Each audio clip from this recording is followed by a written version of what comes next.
നോമ്പുകാലം നമ്മുടെ ഹൃദയത്തെ ശുദ്ധീകരിക്കുന്ന സമയമാണ്. ദൈവമായ കർത്താവിൻ്റെ നാമം വൃഥാ പ്രയോഗിക്കരുത് എന്ന രണ്ടാം പ്രമാണം കേവലം ഒരു വിലക്കല്ല, മറിച്ച് നമ്മുടെ വാക്കുകളെയും ചിന്തകളെയും ദൈവികമാക്കാനുള്ള ഒരു ക്ഷണമാണ്. ഈ നോമ്പുകാലത്ത് ഈ പ്രമാണത്തെ ഈശോയുടെ പീഡാനുഭവങ്ങളുമായി ചേർത്ത് വെച്ച് നമുക്ക് ധ്യാനിക്കാം. ഈശോയുടെ പീഡാനുഭവ വേളയിൽ നാം കാണുന്ന ഏറ്റവും വലിയ അത്ഭുതം അവിടുത്തെ മൗനമാണ്. പീലാത്തോസിന്റെ മുൻപിലും ഹെറോദീസിന്റെ മുൻപിലും പരിഹാസർക്ക് നടുവിലും ഈശോ മൗനം പാലിച്ചു. തന്നെ നിന്ദിച്ചവർക്കും തനിക്കെതിരെ കള്ളസാക്ഷ്യം പറഞ്ഞവർക്കുമെതിരെ ഒരു വാക്കുപോലും അവിടുന്ന് അനാവശ്യമായി ഉച്ചരിച്ചില്ല. രണ്ടാം പ്രമാണം നമ്മെ പഠിപ്പിക്കുന്നത് ദൈവനാമത്തിന്റെ മഹത്വമാണ്. വാക്കുകൾ അധികമാകുമ്പോൾ നാം അറിയാതെ തന്നെ തെറ്റുകളിലേക്ക് വീണു പോകുന്നു.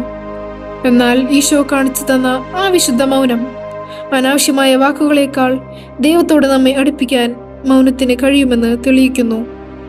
നമ്മുടെ ജീവിതത്തിലെ പരിഹാസങ്ങളിലും പ്രയാസങ്ങളിലും ദൈവത്തെ പഴിക്കാതെ മൗനത്തിലൂടെ അവിടുത്തെ സാന്നിധ്യം അനുഭവിക്കാൻ ഈ നോമ്പുകാലം നമ്മെ ഓർപ്പിക്കുന്നു.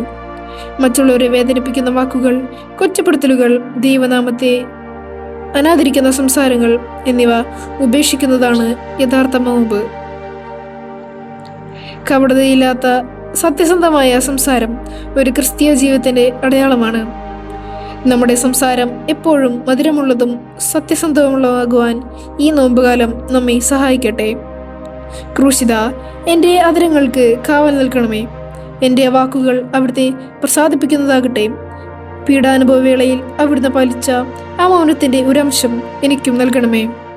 എൻ്റെ വാക്കുകളിലൂടെ മറ്റാരെയും വേദനിപ്പിക്കാതിരിക്കാനും എൻ്റെ സംസാരത്തിലൂടെ അവിടുത്തെ നാമം എപ്പോഴും മഹത്വപ്പെടുത്താനും എനിക്ക് കൃപ നൽകണമേ. ആമേൻ.